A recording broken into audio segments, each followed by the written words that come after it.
নমস্কার, আমি বিবেকানন্দ মণ্ডল, ই consultant, WB NGOs. আজকে যেটা আপনাদেরকে জানাবো যে সিএসআর প্রজেক্ট, যেটা ভারতবর্ষের সবচেয়ে বড় সিএসআর প্রজেক্ট যারা দিয়ে থাকে, প্রতি বছর প্রায় 24 থেকে 25 কোটি টাকা এরা সিএসআরের পিছনে দিয়ে থাকে। সেরকম একটা সংস্থা রয়েছে যার নাম এইচসিএল টেক, এইচসিএল গ্র্যান্ট। এই এইচসিএল কোম্পানি প্রতি বছর ভারতবর্ষের কিছু কিছু এনজিও, যারা বড় এনজিও এবং কিছু কিছু যারা নতুন এনজিও করছেন, তাদের ডকুমেন্ট ঠিক আছে, তারা সব ঠিকঠাক মেনটেন করে চলছে, তাদেরকেও তারা দিয়ে থাকে। এইচসিএল গ্র্যান্ট প্রতি বছর অ্যাপ্লিকেশান ইনভাইট করে, এবার অলরেডি 10 দিন হয়ে গেছে ইনভাইট ওরা করেছে। 1 মাস মতো এদের ভ্যালিডিটি থাকে। আপনাকে মেসেজ, আপনি সিস্টেমেটিক আপনাকে অনলাইনেই এটা প্রজেক্টটা সাবমিট করতে হয়। তবে এই এইচসিএল গ্র্যান্টের কিছু ক্যাটাগরি রয়েছে, সেই ক্যাটাগরিতে আপনাকে কিন্তু করতে হবে। তো আমাদের এটা গোটা ভারতবর্ষব্যাপী এইচসিএল গ্র্যান্ট এনজিওরা আবেদন করতে পারে। কোনো নির্দিষ্ট কোনো স্টেট বা পার্টিকুলার কোনো কাউকে বলা হয়নি। আপনারা শুধুমাত্র তার যে টার্ম কন্ডিশনটা, যারা রয়েছেন, যারা প্রিন্সিপাল রয়েছেন এনজিওর, তারা কিন্তু এই পুরো টার্ম কন্ডিশনটা কিন্তু আপনাদেরটা পড়তে হবে। টার্ম কন্ডিশন না পড়ে করলে কিন্তু অনেকটা ভুল হওয়ার সম্ভাবনা রয়েছে। তো এই এইচসিএল গ্র্যান্টটা খুব বড় গ্র্যান্ট, মিনিমাম 50 লক্ষ টাকা আপনাকে নিচে অ্যাপ্লাই করা যাবে না, 50 লক্ষ টাকার উপরে আপনাকে অ্যাপ্লাই করতে হবে। এর বিভিন্ন রকমের ক্যাটাগরি রয়েছে, যেরকম হেলথ, এডুকেশন আর আপনার ওয়াটার, এই তিনটার উপরে কিন্তু এরা বিশেষ করে ফান্ড দেয়। তো 3-4টে ক্যাটাগরি দিয়ে থাকে। তা আমি আমাদের পশ্চিমবাংলার কথা যদি বলে থাকি, তাহলে হেলথ, এডুকেশন এবং ওয়াটার, এই তিনটা বিষয়ে কিন্তু আপনি কাজ করতে পারবেন। যারা ওয়াটারের কথা যদি বলে থাকি, ওয়াটার রিজার্ভ বা ওয়াটারের বিভিন্ন রকমের যে প্রজেক্ট রয়েছে, সেটা কিন্তু বিশেষ করে পাহাড়ি এলাকা রয়েছে, যেখানে জলের বেশি সমস্যা। জল সংরক্ষণের যেটা প্রজেক্ট রয়েছে, সেটা কিন্তু তারা পাহাড়ি যেগুলো এনজিও রয়েছে, যেখানে জলের সমস্যা, তারা কিন্তু এটা করতে পারে। এটা খুবই মানে অ্যাট্রাকটিভ হবে এবং কি তাদের ক্ষেত্রে পাওয়ার অনেকটাই সুযোগ রয়েছে। এরপরে এডুকেশন, যারা এডুকেশন নিয়ে কাজ করছে, অলরেডি রানিং রয়েছে স্কুল। মানে রানিং স্কুল না থাকলে কি হয়, যে আপনি যখন ইনস্ট্রাকশন আসবে, তারা কিন্তু আপনার দেখাতে হবে, না দেখালে কিন্তু আপনাকে পাবেন না, করবো বলে দেবে না, আপনাকে এক্সপিরিয়েন্স থাকতে হবে। টাকার অ্যামাউন্ট অত্যন্ত অনেক, তার জন্য আপনাকে করবো বলে আপনি অ্যাপ্লাই করবেন না। আমার অলরেডি আছে, ছোটোই আছে কিন্তু আছে, আমি এটাকে বড় করে করব, সেক্ষেত্রে আপনার কিন্তু এই ফান্ডটা অ্যাপ্লাই করতে পারবেন। এরপরে হেলথের ক্ষেত্রে অনেকের দেখবেন যে প্রত্যেক এনজিও না থাকলেও কিছু কিছু এনজিও রয়েছে, যাদের হেলথের পুরো রেগুলার একটা অ্যাক্টিভিটি রয়েছে। যেরকম আপনার গিয়ে পাড়ায় গিয়ে হেলথ চেক আপ করানো, মেডিকেল ক্যাম্প করানো, বা মেডিকেল ভ্যান রয়েছে, অ্যাম্বুলেন্স রয়েছে, যে অ্যাক্টিভিটি করছেন, সেই সমস্ত এনজিওগুলো কিন্তু এই হেলথের জন্য আবেদন করতে পারবেন। বৃহৎভাবে আরও করার জন্য তারা কিন্তু ফান্ডটা পাবে। মিনিমাম 50 লক্ষ টাকার নিচে কিন্তু অ্যাপ্লাই করা যাবে না। এরপরে আপনাকে মাথায় রাখতে হবে যে যে সমস্ত অ্যাক্টিভিটি আপনি করেছেন, তার কিন্তু প্রপার ডকুমেন্ট কিন্তু এইচসিএল গ্র্যান্ট টিম কিন্তু আপনার দেখবে।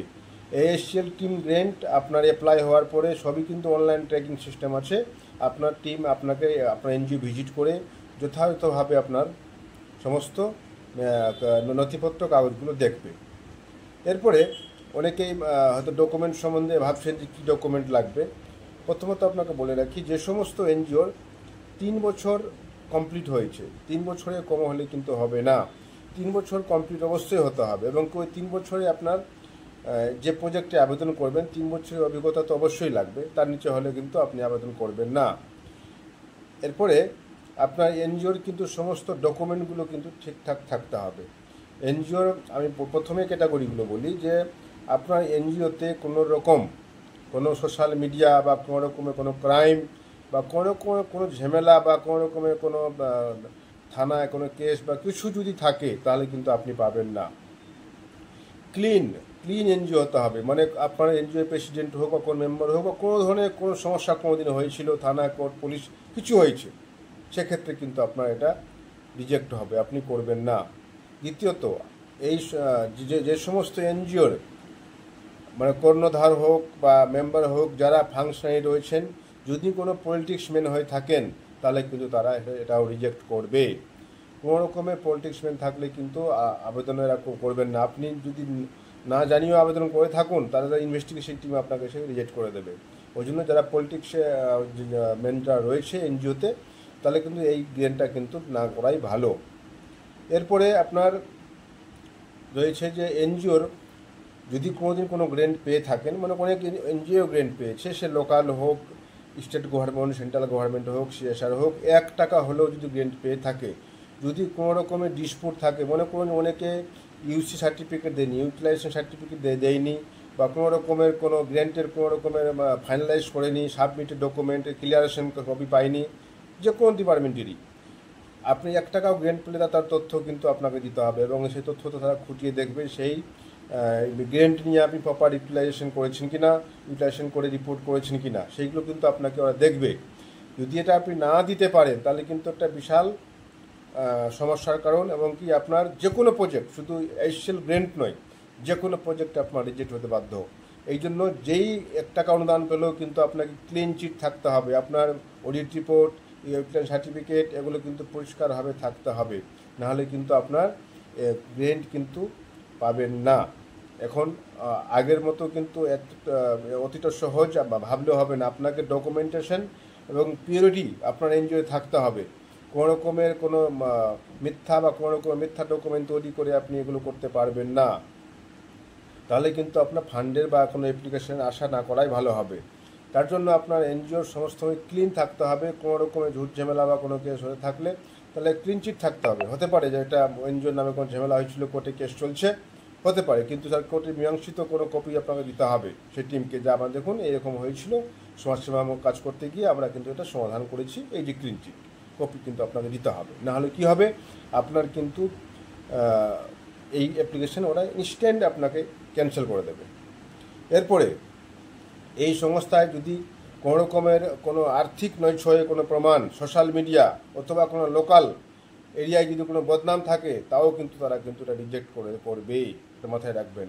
ওরা কিন্তু লোকাল রেপুটেশন দেখবে যে আপনার এনজিও লোকালে কাজ করছে কিনা, মানুষের মধ্যে তার আপনার এই এনজিও সম্বন্ধে মনোভাব কী আছে, ধারণা কী রয়েছে, আপনাকে পুরো যাচাই করবে, তবেই কিন্তু আপনাকে এই আপনার প্রজেক্ট বা সিএসআর গ্রেন্ট আপনাকে দেবে।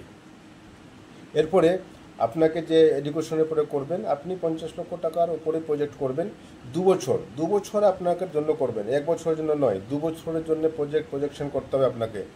এই 2 বছর প্রজেকশন করার পরে যদি আপনার মনে হয় যে সেই সিএসআর কোম্পানি আইসিএল টেকের যদি মনে হয় যে না আরও 2 বছরের এক্সটেনশন করবো, সেটা কিন্তু আপনার এক্সটেনশন ওরা করে দেয়, মানে 4 বছর টোটাল প্রজেক্ট আপনি পাবেন।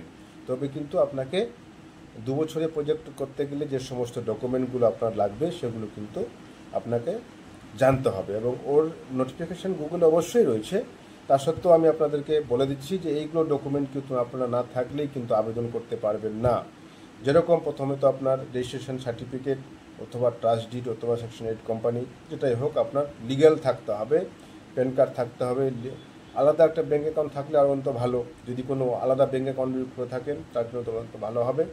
এরপরে আপনার 3 বছরের অ্যানুয়াল রিপোর্ট, কী কাজ করেছেন, 3 বছরের অডিট রিপোর্ট কী সঠিকভাবে করা হয়েছে কিনা, এই 3 বছরের আইটিআর, তারপরে আপনার 3 বছরের আপনার গিয়ে যত রকমের রিনিউয়াল বা আপনার রেজিস্ট্রেশনের রিনিউয়াল আছে কিনা, সমস্ত রকম ডকুমেন্ট ওরা দেখবে। এরপরে আপনাকে একটা জিনিস ওরা মেনশন করেছে যে 3 বছরে আপনার সংস্থার অডিট ইনকাম এবং এক্সপেন্ডিচারে 50 লক্ষ টাকা হতে হবে, এদের একটা ক্রাইটেরিয়া ওরা করেছে। 3 বছরে ব্যালেন্স শিট মিলে, মনে করুন 15 লাখ টাকা পার ইয়ার আপনার ইনকাম এক্সট্রা রয়েছে, 45 হলে হবে না, 3 বছর মিলে আপনাকে 50 লক্ষ টাকা প্লাস হতে হবে, তবেই কিন্তু আপনি এই প্রজেক্টে আবেদন করতে পারবেন। এবং এর বিশদ বিবরণটা আপনি গুগলে আইসিএল গ্রেন্ট লিখে আবেদন করলে ওরা লিঙ্ক দিয়ে দিয়েছে। প্রথমে কিন্তু আপনাকে রেজিস্ট্রেশন করতে হয়, প্রতি বছর রেজিস্ট্রেশন করতে হয়, তারপরে আপনাকে লগ ইন করতে দেবে। রেজিস্ট্রেশন করে পাসওয়ার্ড সেট করবেন, তারপর লক করে ঢুকে তারপরে আপনি অনলাইনে সাবমিট করবেন। ভালো করে স্টাডি করে পড়লে আপনি পুরোটাই কিন্তু নিজেরাই করতে পারবেন। এর জন্য আলাদা কোনো রকমের কোনো গাইডের প্রয়োজন হয় না, তবে আপনাকে বুঝতে হবে এবং এই প্রজেক্টটা আপনাকে সঠিকভাবে সঠিক ডকুমেন্ট দিয়ে আপনি সাবমিট করলে পাওয়ার সম্ভাবনাটা অনেকটাই বেশি থাকে। তাহলে আজকে এই পর্যন্তই। আর পরে যদি কোনো রকম যদি সমস্যা থাকে, যদি না বুঝতে পারেন, মেল বা হোয়াটসঅ্যাপ করবেন।